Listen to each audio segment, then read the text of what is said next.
Kajian Kitab.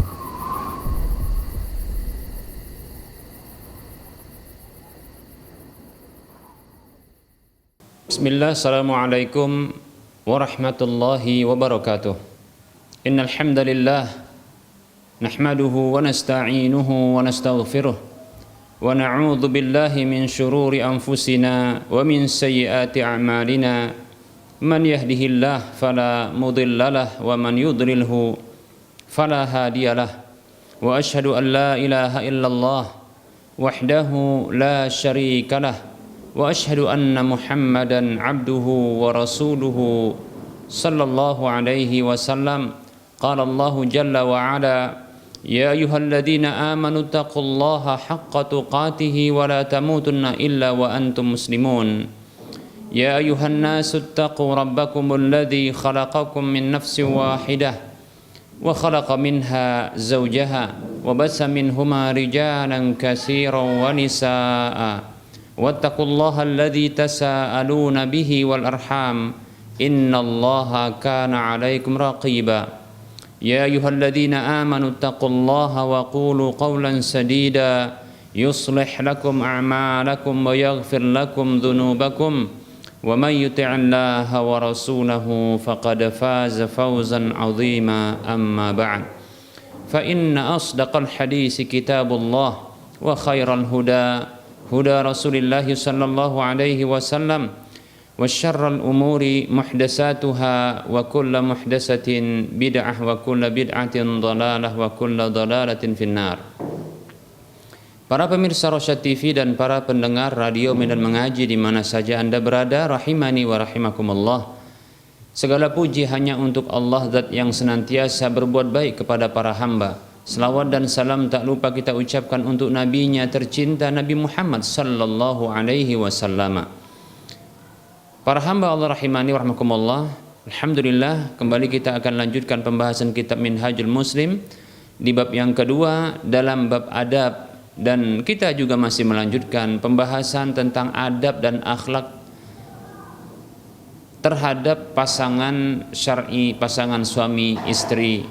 Dan telah berlalu di waktu yang lalu pembahasan tentang hak-hak yang wajib ditunaikan oleh suami dan itu merupakan hak istri. Telah berlalu pembahasan tentang hak-hak istri yang wajib ditunaikan oleh para suami. Dan kita juga masih dalam pembahasan hak-hak suami yang wajib ditunaikan istri, hak-hak suami yang wajib ditunaikan oleh para istri. Baik para hamba Allah rahimani wa rahimakumullah, di antara hak suami yang wajib ditunaikan istri adalah ridha dengan pemberian yang sedikit. Di antara hak suami yang wajib ditunaikan istri adalah rela dan ikhlas serta merasa cukup dengan apa yang diberi oleh suami. Baik para hamba Allah rahimani wa rahimakumullah, ini merupakan salah satu dari hak suami yang wajib ditunaikan istri, yaitu tidak membebani suami dengan biaya-biaya yang tidak dimampui oleh suami. Ya, istri hendaknya memiliki akhlak yang seperti ini, tidak membebani suami di luar kemampuannya. Istri yang salihah adalah tidak banyak menuntut dari suami dengan sesuatu yang di luar kemampuan suami. Memiliki sifat qanaah, merasa cukup dengan apa yang ada. Ridho dengan pemberian suami sesuai dengan kemampuannya. Ini termasuk akhlak mulia. Ini termasuk ciri wanita yang salehah. Ini ciri wanita yang terbaik, dan ini adalah hak suami atas istrinya. Baik para hamba Allah rahimani wa rahimakumullah, betapa banyak kita dapatkan para suami hilang akal, bahkan bisa jadi hilang agamanya. Para suami mereka kehilangan akal dan hilang agamanya, atau jatuh ke dalam dosa, melanggar keharaman-keharaman Allah Subhanahu wa taala tatkala istri banyak meminta, banyak menuntut dari suaminya, maka sang suami berpikir keras ataupun dia mengambil jalan pintas. Yang tadinya dia adalah seorang yang jujur lagi amanah, yang tadinya seorang suami adalah orang-orang yang mereka dipercaya oleh sesamanya, namun karena desakan dan dorongan istri hilang akalnya, berkurang agamanya, jatuh ke dalam dosa, dan dia berani berbuat maksiat kepada Allah Azza wa Jalla. Ia tak lagi amanah, ia tak lagi bisa dipercaya, padahal sebelumnya, wahai para hamba Allah rahimani wa rahmakumullah, ia adalah orang yang dipercaya oleh sesamanya. Baik para hamba Allah rahimani wa rahimakumullah, Allah Subhanahu wa taala berfirman di dalam surah At-Talaq ayat 7, Allah mengatakan, a'udzu billahi minasyaitonir rajim, liyunfiq dzu sa'atin min sa'atihi wa man qudira 'alaihi rizquhu falyunfiq mimma ataahu Allah la yukallifullahu nafsan illa ma ataaha sayaj'alullahu ba'da usri yusra. Allah Subhanahu wa taala berfirman yang artinya, hendaknya orang yang memiliki kelapangan dari rezekinya, dia memberikan nafkah atau infak dari kelapangannya. Dan siapa saja yang disempitkan rezekinya oleh Allah Subhanahu wa taala atas dirinya, maka hendaklah dia berinfak, dia memberikan nafkah dari apa yang telah Allah Subhanahu wa taala berikan kepadanya. Allah Subhanahu wa taala tidaklah memberikan beban kepada satu jiwa kecuali apa yang telah Allah berikan kepadanya. Mudah-mudahan Allah Subhanahu wa taala menjadikan adanya kemudahan setelah kesulitan. Baik para hamba Allah rahimani wa rahimakumullah, ayat ini mengandung dua perintah sekaligus.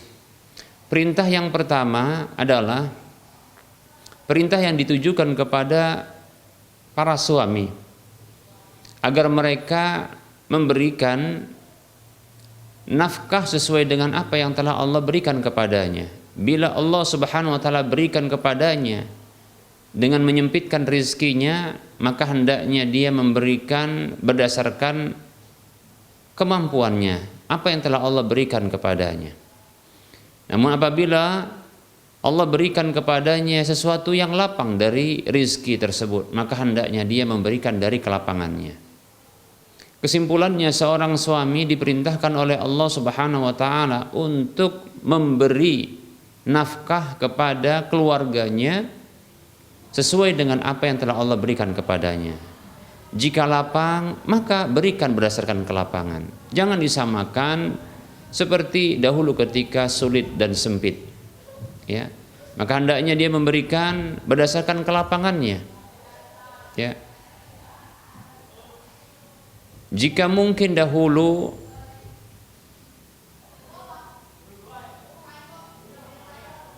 dia hanya mampu untuk membeli beras catu. Maaf, beras catu ini beras bulog begitu ya, yang sudah disimpan lama di gudang dan terkadang ada pengawetnya untuk dia bisa bertahan lama. Demikian seperti itu nomor yang sekian ya. Baik, nah apabila itu dulu, karena itu ketika itu disempitkan rezeki oleh Allah Subhanahu wa taala. Namun tatkala Allah bukakan rezekinya, Allah lapangkan rezekinya, Allah berikan kelapangan pada rizkinya, maka hendaknya seorang suami memberi nafkah kepada keluarganya termasuk istrinya berdasarkan kelapangannya, dari kelapangannya. Demikian. Maka jangan lagi membeli beras catu atau beras bulog begitu yang sudah disimpan lama, ya, demikian, yang terkadang berbau. Ya, maka beli beras yang baik, ya, yang kualitas bagus sesuai dengan kelapangannya. Demikian, ya. Begitu juga kalau dahulu barangkali tak pernah membeli pakaian baru.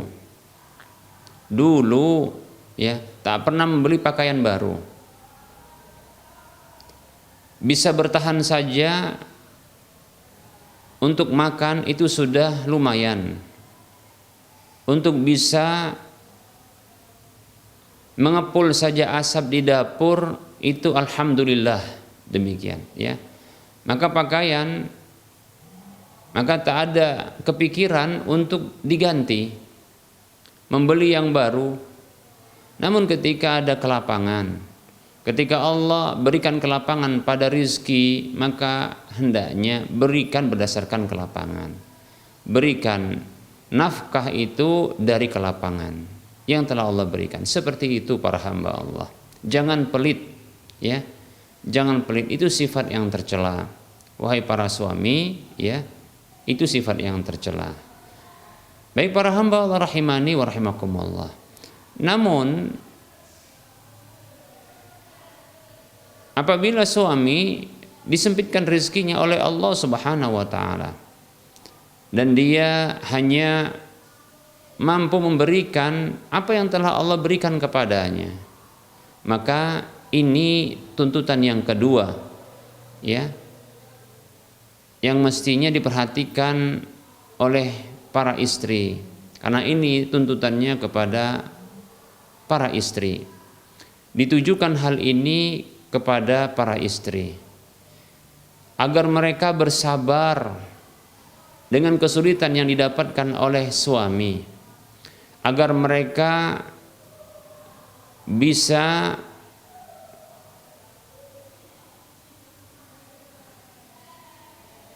tabah menghadapi kesempitan rizki yang diberikan oleh Allah lewat suami. Jangan banyak mengeluh, jangan banyak menuntut, sehingga nanti ini akan membuat sang suami hilang akal. Sang suami akan berkurang agamanya karena banyak tuntutan dari sang istrinya. Yang terkadang dia tak akan marahi sang istrinya karena dia begitu cinta kepada istrinya. Maka dia akan memutar otaknya, bahkan dia menghilangkan akalnya, yang terkadang bisa jadi dia tahu resikonya. Begitu juga dia akan kurangkan agamanya, dia kesampingkan ancaman Allah Azza wa Jalla, demikian, ya.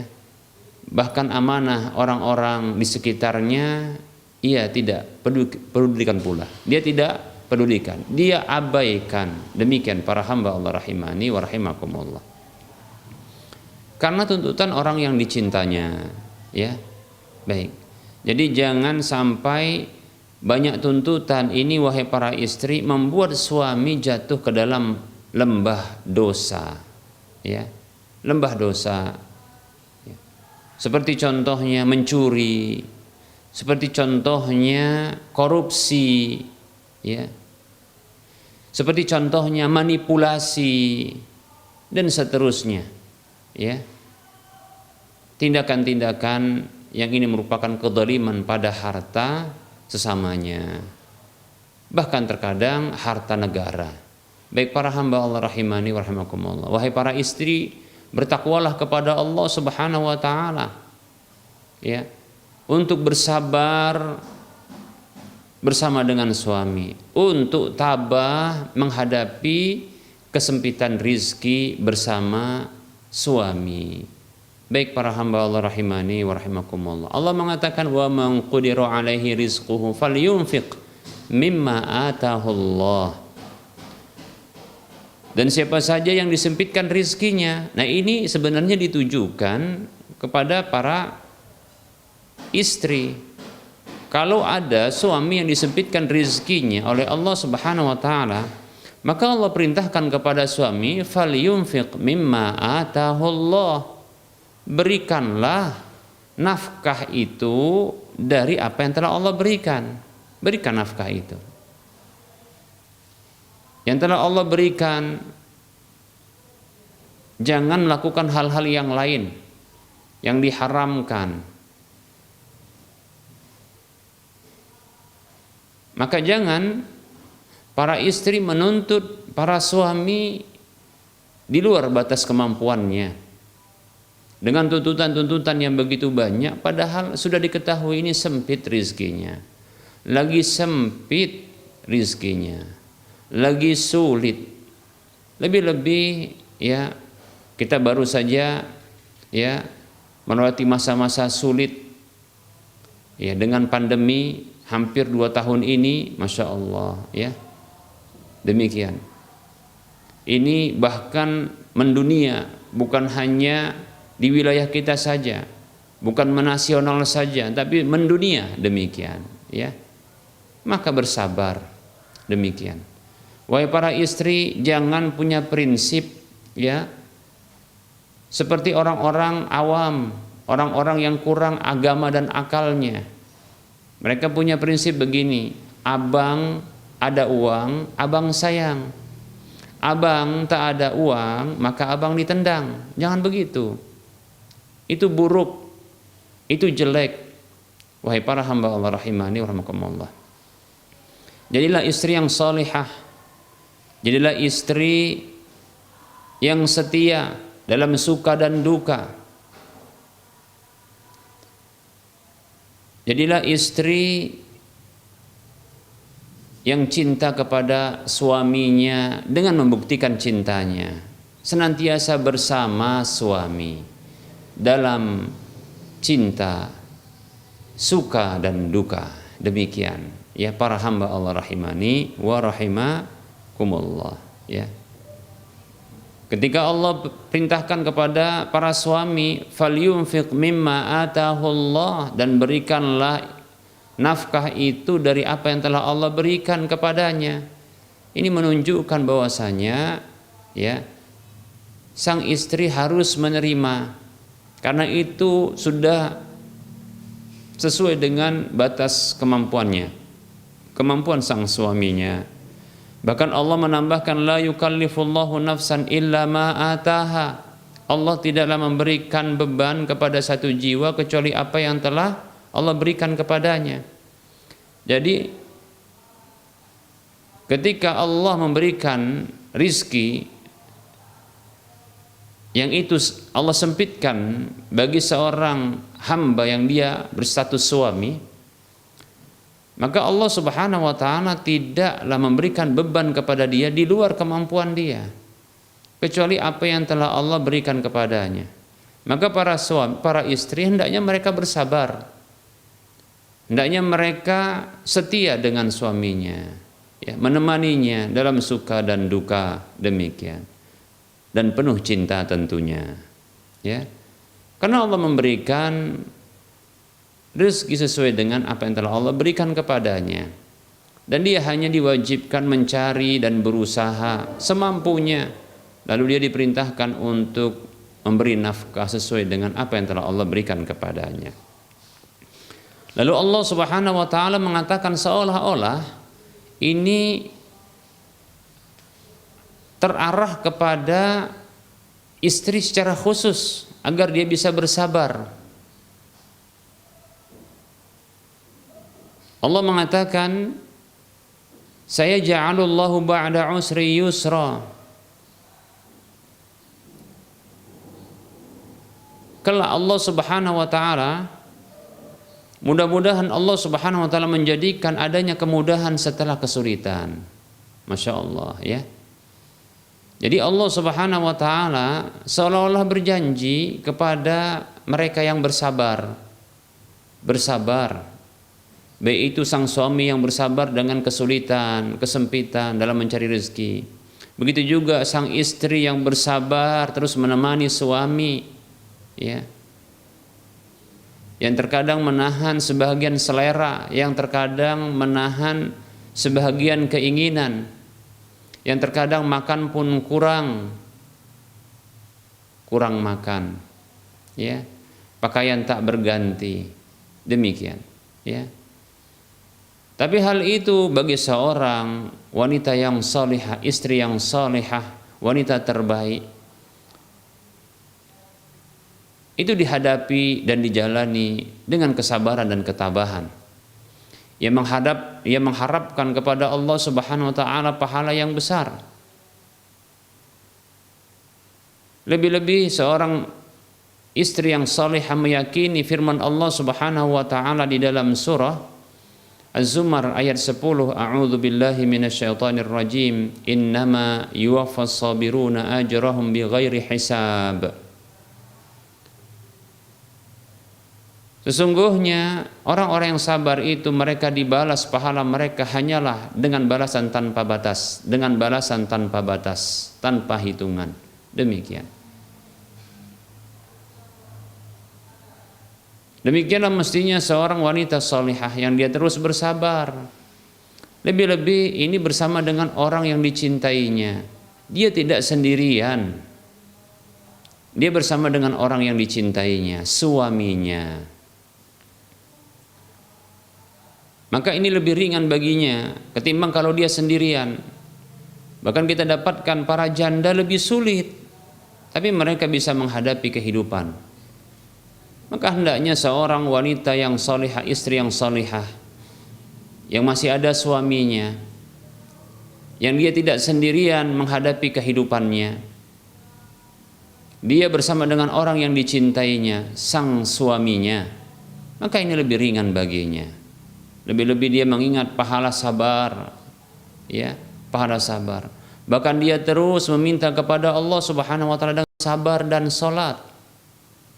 Dia ingat firman Allah Subhanahu wa taala dalam surah Al-Baqarah, A'udzu billahi minasyaitonir rajim, wasta'inu bis sabri was salah wa innaha lakabiratun illa 'alal khashi'in. Mohonlah pertolongan kepada Allah dengan sabar dan salat. Sesungguhnya salat itu berat kecuali bagi orang-orang yang khusyuk. Baik para hamba Allah rahimani wa rahimakumullah. Bahkan dia meyakini, seorang istri yang salihah meyakini bahwa selain pahala yang terus mengalir tanpa batas, pahala tersebut pun semakin besar di sisi Allah Subhanahu wa taala. Karena dia meyakini sabda Nabi sallallahu alaihi wasallam,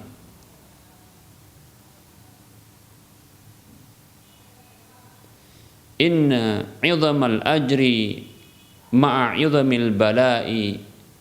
Sesungguhnya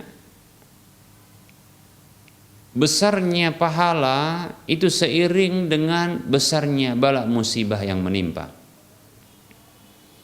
Wa inna Allaha idza ahabba qaman ibtalahum. Sesungguhnya Allah Subhanahu wa taala apabila mencintai satu kaum maka dia menguji mereka. Faman radiya falahu ridha. Siapa saja yang ridha maka dia mendapatkan keridhaan Allah Azza wa Jalla.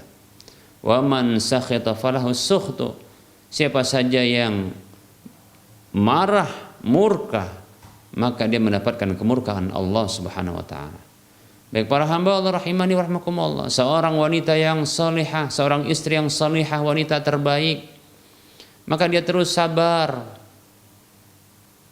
dalam menjalani kehidupan bersama dengan suaminya, dengan kesempitan rizki yang Allah berikan lewat suaminya. Demikian, dia sabar. Dia yakini pahala itu semakin besar ujian, semakin besar juga pahalanya. Demikian. Dan dia yakini bahwasanya ya Allah semakin cinta kepadanya.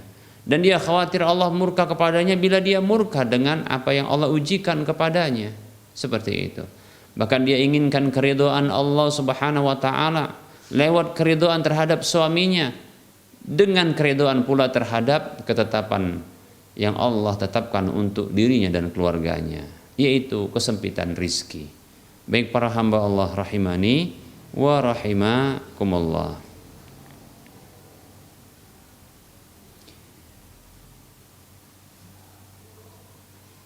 Baik para hamba Allah rahimani wa rahimakumullah, kita cukupkan untuk penyampaian materi pada pertemuan kali ini. Insyaallah taala kita akan lanjutkan pada waktu mendatang penyampaian materinya. Kita buka sesi soal jawab bagi para pemirsa dan para pendengar yang ingin berinteraktif, maka silahkan hubungi nomor 0812 12 12 8834. Bisa lewat telepon, bisa juga lewat chatting WhatsApp, atau di nomor yang lain untuk chatting WhatsApp 085261904177. Baik, sudah ada pertanyaan yang masuk.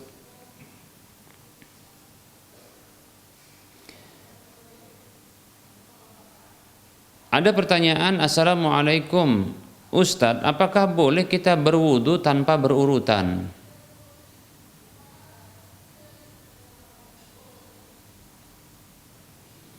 Apakah boleh kita berwudu tanpa berurutan? Baik. Waalaikumsalam warahmatullahi wabarakatuh.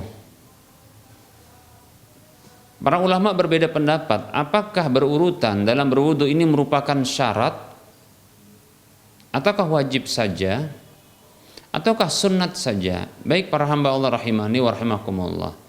Pendapat yang kuat wallahu taala a'lam, berwudu itu berurutan, ya. Berwudu itu ya adalah berurutan. Bahkan ia merupakan syarat. Tidak boleh, wallahu taala alam, tidak boleh bagi seseorang untuk mendahulukan ya membasuh tangan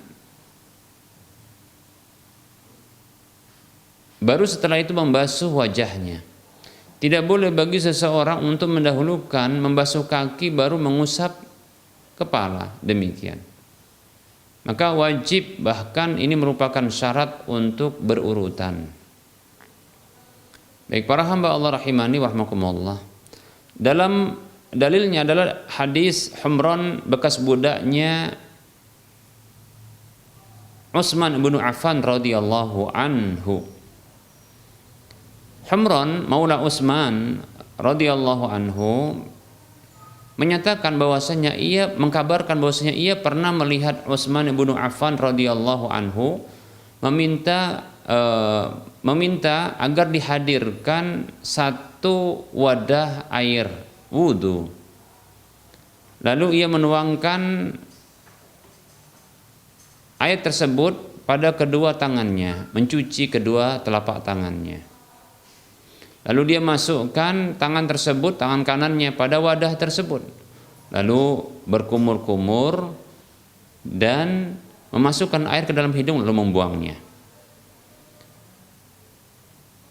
Lalu membasuh wajah 3 kali. Lalu membasuh tangan sampai siku 3 kali. Baik yang kanan maupun yang kiri. Lalu ya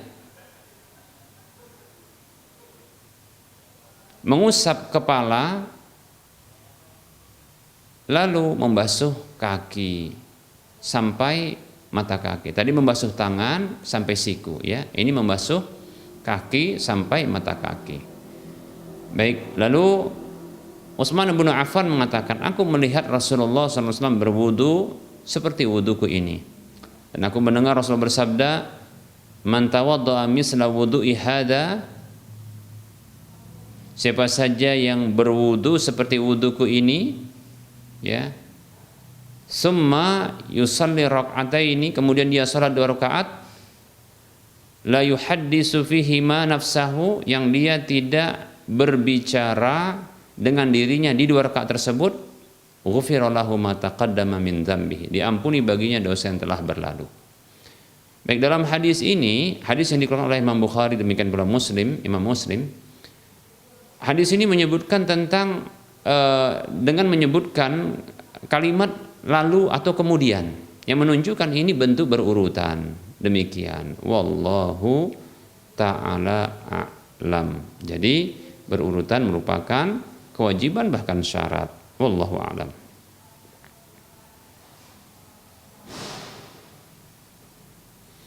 Pertanyaan berikutnya, Assalamualaikum Ustadz, mohon nasihatnya buat saya, apakah saya termasuk orang yang kurang bersyukur atas suami saya dengan meminta beliau mencari pekerjaan lain? Karena dengan penghasilan suami saya sekarang sebagai seorang petani sayur hanya cukup buat makan, tak bisa untuk biaya sekolah anak dan lain-lain. Karena suami saya nggak mau cari pekerjaan lain. Sebelumnya kami sama-sama bekerja di perusahaan swasta dengan penghasilan yang lebih dari cukup buat kebutuhan. Baru 2 tahun ini kami resign kerja.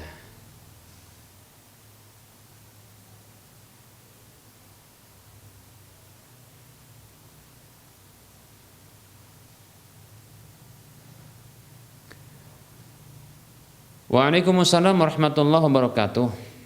Saya nasihatkan kepada suami, para suami lebih khususnya, ya,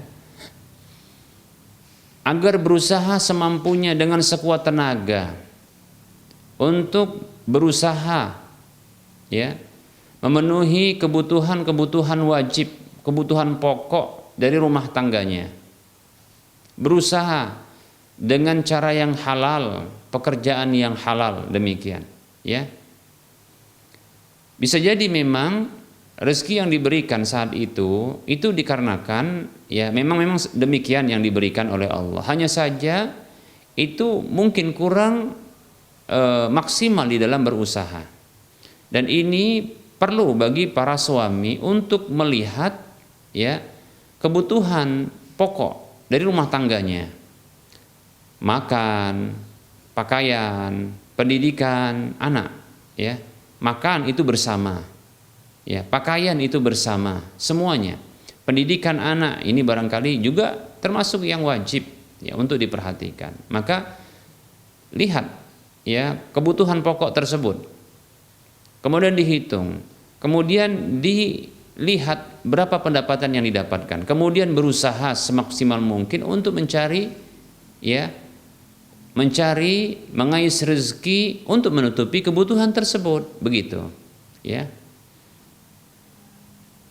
Nah, apabila sudah maksimal, nah disinilah baru dimunculkan kesabaran, ya, memasrahkan urusan kepada Allah, tawakal, demikian. Tapi kalau dari awal sudah zuhud, kita katakan, ya, zuhud itu maksudnya, ya, tidak ada usaha yang lebih. Nah, kita katakan ini kurang tepat, ya, suami kurang tepat, kita katakan, ya. Maka hendaknya suami melihat dulu apa saja kebutuhan pokok di rumah tangganya yang itu wajib untuk dipenuhi, demikian, ya. Bukan yang sekunder dan tersier, tapi yang wajib, kebutuhan yang wajib, yang pokok. Baik para hamba Allah rahimani wa rahimakumullah. Berapa totalnya, kemudian berapa yang didapatkan dari bulanannya atau perharinya. Nah, seperti itu. Nah, apabila kurang, maka hendaknya dia mencari cara, usaha untuk bisa menambah pendapatannya, mendongkrak pendapatannya untuk memenuhi kebutuhan pokoknya. Demikian, seperti itu. Jadi jangan, ya, jangan dikatakan bahwasanya kurang maksimal dalam usaha lantas itu disebut dengan, ya, dengan tawakal. Tidak. Tawakal itu adalah kepasrahan kepada Allah yang diiringi dengan usaha yang maksimal. Ya, ketika Nabi SAW menyebutkan tentang tawakal, beliau memberikan gambaran tawakal seperti burung.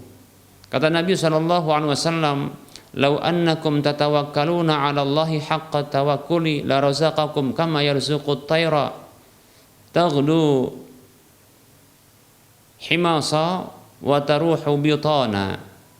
Kata Nabi SAW, atau kama qala sallallahu alaihi wasallam, andaikan sesungguhnya kalian benar-benar bertawakal seperti tawakalnya burung, niscaya Allah memberikan rezeki kepada kalian sebagaimana Allah berikan rezeki kepada burung. Saya ulangi, andaikan sungguh bila kalian benar-benar bertawakal kepada Allah dengan sebenar-benar tawakal, maka sungguh Allah berikan rezeki kepada kalian sebagaimana Allah berikan rezeki kepada burung. Burung itu berangkat di waktu pagi dalam kondisi keroncongan dan dia kembali dalam kondisi kenyang. Lihat, disebutkan dalam hadis ini yang terlafadzkan oleh Nabi adalah burung tersebut itu berusaha berangkat pagi pulang sore, begitu. Dan penyebutan ini dalam konteks tawakal. Yang kita pahami tawakal itu kan kepasrahan hati, begitu. Bukannya burung tidak ada pasrah hatinya, ada. Buktinya ketika di waktu pagi dia berkicau, menatap hari dengan optimis. Dia bersyukur kepada Allah, dia menyanjung Allah dengan kicauannya. Di waktu sore hari pun demikian ketika dia kenyang. Pagi ketika keroncongan dia berkicau, memuji Allah. Dengan semangat dia menatap hari tersebut. Ketika sore dia berkicau, memuji Allah pula. Demikian, seperti itu. Hanya saja dalam hadis ini Rasulullah hanya menyebutkan ya usaha burung tersebut yang berangkat pagi dan pulang sore dalam konteks tawakal. Lihat, ini usaha dan usahanya maksimal gitu ya, maksimal. Usaha yang maksimal para hamba Allah rahimani wa rahimakumullah. Jadi hendaknya seorang suami usaha maksimal, melihat apa yang menjadi kebutuhan pokok, maka kemudian usaha maksimal. Jangan usaha yang sedang-sedang saja atau mungkin malas-malasan saja, maaf ini ya, malas-malasan saja, dianggap itu tawakal. Kemudian diperintahkan istri untuk sabar. Tidak demikian. Ya. Nah, ketika sang suami sudah usaha maksimal, berangkat pagi pulang sore seperti burung tadi, ya. Namun itu yang hanya didapatkannya. Maka disinilah baru kepasrahan kepada Allah diberlakukan. Sang suami harus bersabar, sang istri harus bersabar, begitu. Nah, ketika seorang istri meminta suaminya untuk maksimal dalam usaha, maka insya Allah Ta'ala itu tidaklah salah. Lebih-lebih ternyata ada kebutuhan yang belum terpenuhi, yang itu kebutuhan wajib, demikian ya. Insya Allah bukan dianggap sebagai bentuk bersyukur, tapi barangkali ini hanya saran kepada suami untuk bisa ya mencari cara agar bisa menambah pendapatan. Walaupun rezeki Allah yang tentukan, demikian. Wallahu ta'ala a'lam. Semoga Allah Subhanahu wa taala melapangkan rezeki kita semua sehingga kita bisa ya tenang ya dalam ibadah. Amin ya rabbal alamin.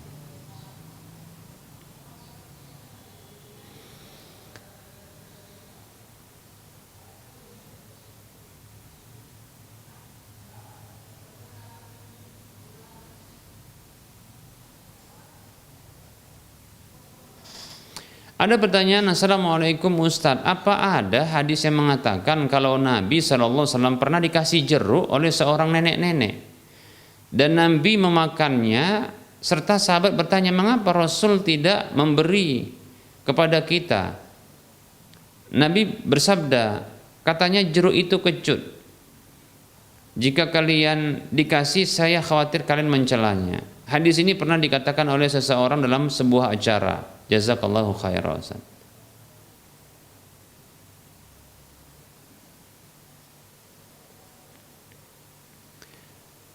Waalaikumsalam warahmatullahi wabarakatuh. Jujur saja saya tidak tahu ya apakah ada hadis seperti ini. Baik ini ya apakah ini terdapat dalam hadis, deretan hadis-hadis yang sahih ataupun hadis-hadis yang lemah lagi palsu. Saya tidak tahu.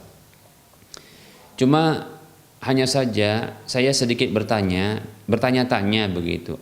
Kok agak aneh ini ceritanya ya. Kenapa kok ada jeruk di zaman dulu ya? Begitu. Ya, dari mana ini jeruknya? Demikian. Apakah mungkin untuk hadir jeruk ini ya atau bisa tumbuh di negeri padang pasir, ya, kita belum tahu. Sementara jeruk ini punya waktu yang begitu cepat busuknya, ya. Sementara kalaupun seandainya hendak diimpor ke negeri padang pasir, itu butuh waktu yang lama bila diimpor dari negeri-negeri yang lain. Jadi ini sepertinya ada masalah di dalam isinya, isi hadisnya. Sepertinya ya hadis ini karangan saja, wallahu taala alam. Karena jeruk bukanlah ya buah-buahan yang tumbuh di negeri padang pasir. Kemudian andaikan diimpor ke negeri padang pasir, sementara jeruk itu cepat busuknya, cepat rusaknya, maka ya kita katakan ini sepertinya tidak mungkin. Nah, seperti itu. Wallahu taala a'lam.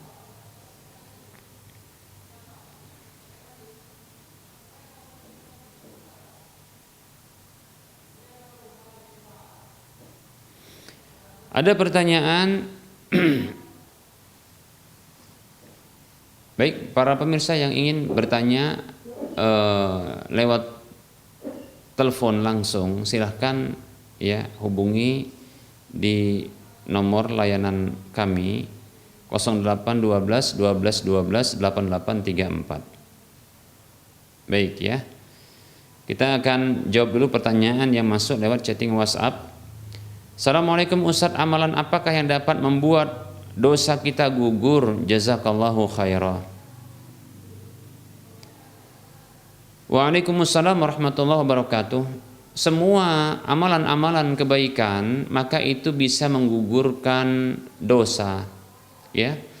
Kata Allah Subhanahu wa taala dalam kitab sucinya, innal hasanati yudhibnas sayyiati. Sesungguhnya kebaikan-kebaikan itu bisa menghilangkan keburukan-keburukan, yaitu dosa-dosa. Demikian pula Nabi kita Muhammad sallallahu alaihi wasallam, beliau bersabda, ittaqillaha haitsu ma kunta wa atbi'is sayyi'atal hasanata tamhuha wa khaliqin nasa bi khuluqin hasan. Kata Nabi sallallahu alaihi wasallam, bertakwalah kamu di mana saja kamu berada dan iringkanlah keburukan, dosa yang pernah dilakukan dengan kebaikan pasti menghapuskannya, dan bergaulah dengan sesama dengan akhlak yang mulia. Demikian ya. Jadi semua kebaikan itu bisa menghapuskan dosa-dosa. Demikian. Walaupun secara khusus ada amalan-amalan yang bisa menggugurkan dosa. Ya, bahkan dosa besar, dosa kecil, di antaranya adalah ya taubat, ya taubat. Taubat ya, demikian. Kata Allah Subhanahu wa taala dalam surah At-Tahrim ayat 8 Allah mengatakan, a'udzu billahi minasyaitonir rajim, ya ayyuhalladzina amanu tubu ilallahi taubatan nasuha asa rabbukum ayyukaffiru ankum sayyi'atikum ila akhiri al-ayah. Kata Allah Subhanahu wa taala, wahai orang-orang beriman, bertaubatlah kalian kepada Allah Subhanahu wa taala semuanya, ya, dengan taubat yang tulus. Mudah-mudahan Rabb kalian Allah Subhanahu wa taala menghapuskan dosa-dosa kalian dari kalian, kesalahan-kesalahan kalian dari kalian. Demikian para hamba Allah rahimani wa rahimakumullah. Ya. Nah, taubat ini bisa menghapuskan semua bentuk dosa, baik itu dosa besar maupun dosa kecil, bila taubatnya taubat secara keseluruhan terhadap dosa-dosa. Ya. Dan tentunya syarat taubat itu harus diberlakukan. Ada 3 minimalnya. Yang pertama adalah ya melepaskan diri dari dosa tersebut. Kemudian yang kedua menyesal. Kemudian yang ketiga adalah bertekad untuk tidak mengulangi dosa di waktu berikutnya. Demikian ya. Nah, ini di antara amalan khusus yang bisa menghapuskan semua dosa bahkan ya. Ada pula amalan yang bisa menghapuskan dosa, ya. Di antaranya adalah bersedekah, itu bisa menghapuskan dosa. Ya, bersedekah ini bisa menghapuskan dosa. Kata Nabi SAW dalam riwayat Tirmidzi, wasadaqatu tudfi'ul khati'ata kama yudfi'ul ma'un nar. sedekah itu bisa memadamkan atau menghilangkan dosa-dosa sebagaimana air bisa memadamkan atau menghilangkan api, demikian. Seperti itu, ya. Baik para hamba Allah rahimani wa rahimakumullah. Bersedekah, ya.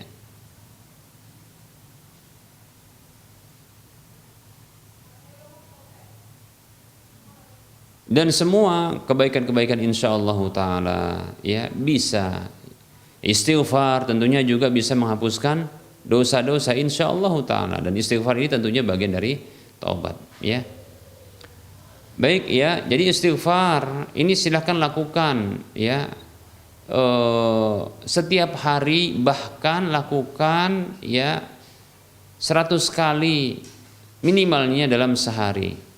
Nabi saja sendiri, Nabi kita Shallallahu Alaihi Wasallam, beliau sendiri beristighfar kepada Allah lebih daripada 70 kali. Dalam riwayat yang lain disebutkan 100 kali. Kata Nabi Shallallahu Alaihi Wasallam, wallahi inni la astaghfirullah wa atubu ilaihi fil yaumi aksara min sab'ina marratan. Demi Allah, sesungguhnya aku benar-benar memohon ampun kepada Allah dan bertaubat kepadanya dalam sehari lebih daripada 70 kali. Demikian para hamba Allah rahimani wa rahimakumullah. Hadis riwayat Muslim. Dan amal-amal kebajikan yang lain yang banyak, ya. Wallahu a'lam. Maka silakan ya lakukan amal-amal kebajikan. Insya Allah bisa menghapuskan dosa.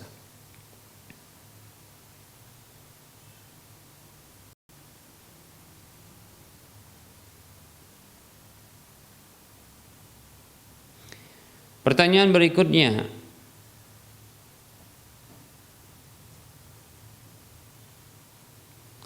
Ustadz, bolehkah kita melaksanakan fardu wudu saja sedangkan sunnah wudu ditinggalkan?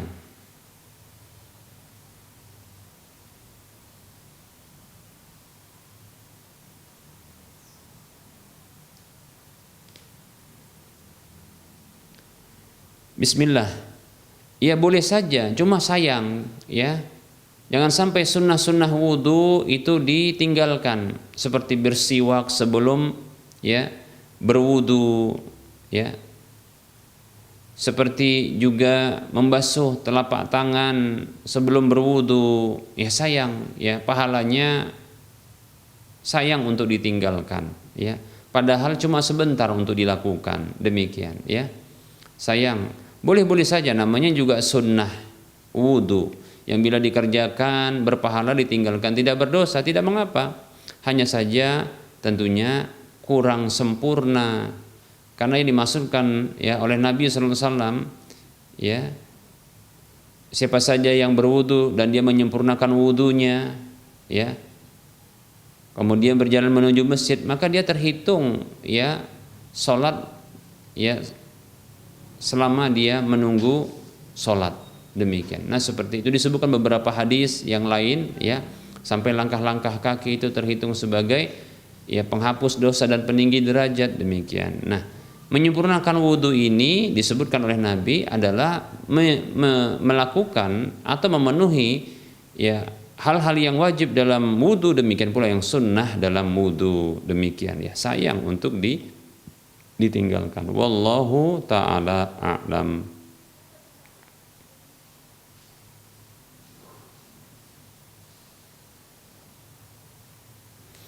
Ada pertanyaan berikutnya, ini pertanyaan yang agak sulit ini ya. Maksudnya sulit ya bagi saya juga untuk melakukannya. Ustadz, bagaimana cara agar mudah dalam menghafal Al-Quran dan bagaimana caranya agar hafalan tidak hilang? Bismillah, ya cara menghafal Quran adalah dengan mengulang-ulang, dan begitu pula caranya ya agar tidak hilang, banyak mengulang. Dan satu lagi, jangan melakukan dosa ya, karena Al-Quran adalah wahyu dari Allah, cahaya dari Allah ya. Sementara dosa adalah kegelapan, maka ini akan membuat gelap ya, demikian. Baik para hamba Allah rahimani wa rahimakumullah. Jadi di antara ya cara menghafal Al-Qur'an mudahnya adalah dengan cara ya mengulang-ulang, ya, mengulangi beberapa kata atau ayat yang hendak dihafal, seperti itu berkali-kali. Bisa juga dengan menggunakan metode tulisan, yaitu menulis terlebih dahulu baru nanti dicoba untuk dihafal, seperti itu, diulang-ulang. Nah, itu biasanya tidak butuh waktu yang panjang karena sudah terlebih dahulu direkam dalam bentuk, ya, tulisan, demikian. Dan itu tentunya melibatkan beberapa sarana, ya, untuk merekam Al-Quran tersebut, seperti pandangan mata melihat, ya, kemudian perhatian dan memahami tadi, kemudian, ya, dengan apa? Dengan tangan yang bergerak untuk menuliskan. Nah, seperti itu, ya. Dan tentunya memilih waktu yang tidak mengganggu, seperti ketika dalam kondisi, ya, kita dalam kondisi santai, fresh, seperti mungkin setelah sholat subuh atau sebelum sholat subuh, ya, ketika, ya, di waktu sahur menghafal, ya, atau setelah subuh ketika tenang. Nah, seperti itu, ya. Itu jadi memilih waktu. Begitu juga mengulang, bisa dengan cara menulis demikian, ya. Disebut dengan rasam, ya, metode rasam, yaitu menuliskan. Nah, seperti itu, ya. Dan caranya agar dia tidak hilang, ya, terus diulang, ya, jangan dibiarkan tidak diulang. Kemudian jangan lakukan, ya, penghapus dari hafalan tersebut. Apa itu? Dosa dan kemaksiatan, ya, karena ini akan bisa menghapus atau menghilangkan hafalan Al-Quran. Wallahu ta'ala a'lam.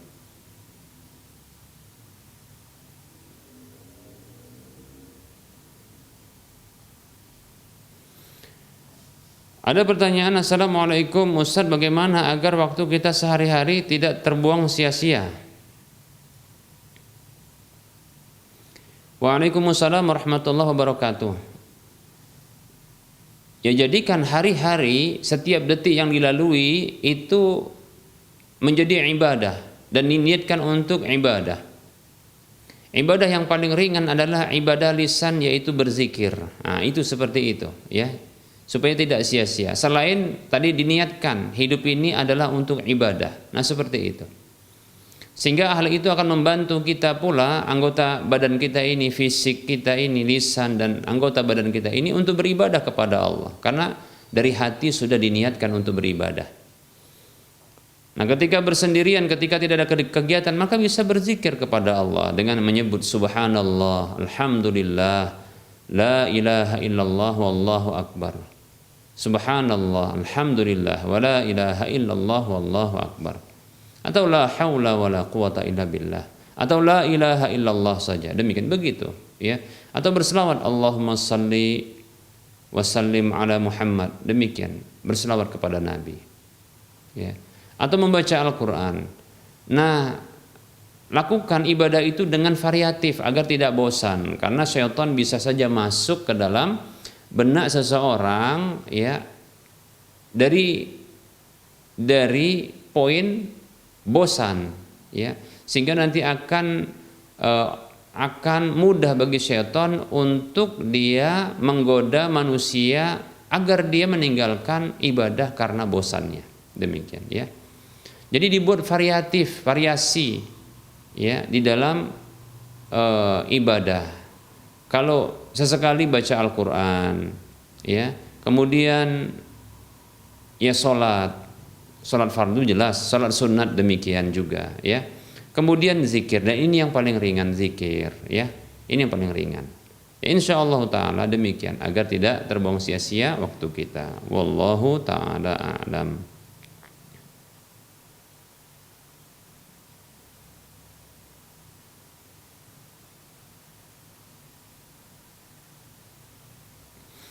Ada pertanyaan, bismillah Ustaz, perintah untuk memandikan, mengkafani, menyolatkan dan menguburkan mayit itu disyariatkan sejak zaman Nabi, apa ya Ustaz?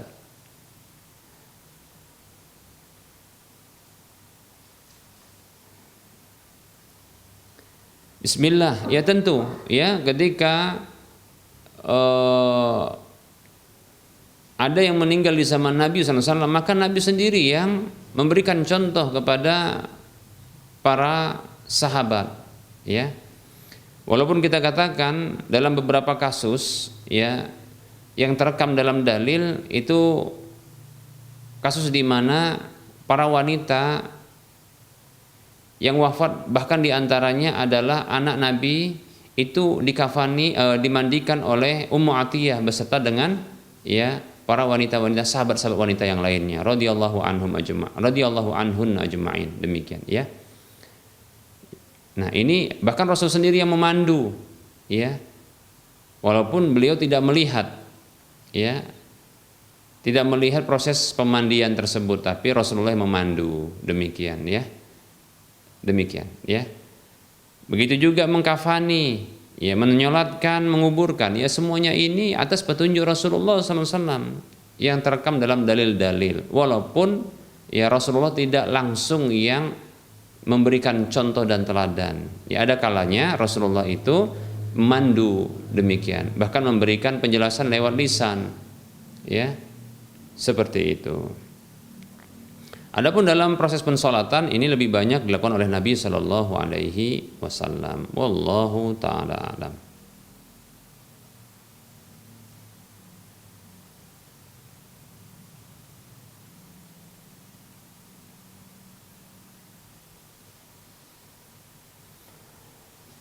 Baik para hamba Allah rahimani wa rahimakumullah.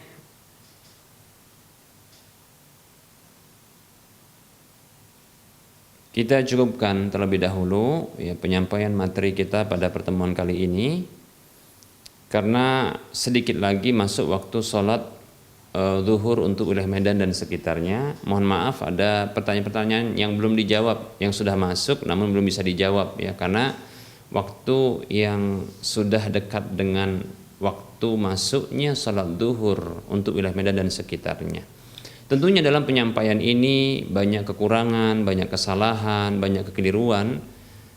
Kepada Allah Subhanahu wa taala saya mohon ampun, dan kepada para pemirsa dan para pendengar sekalian saya mohon maaf, ya. Kebenaran maka ambillah, adapun kekurangan, kesalahan dan kekeliruan maka tinggalkanlah. Sebelum kita menutup perjumpaan, seperti biasa kita memberikan motivasi kepada saudara seiman, mari kita berdonasi untuk membebaskan lahan yang nantinya akan dibangun masjid yang bernama Masjid Al-Muwahhidin untuk wilayah Medan dan sekitarnya.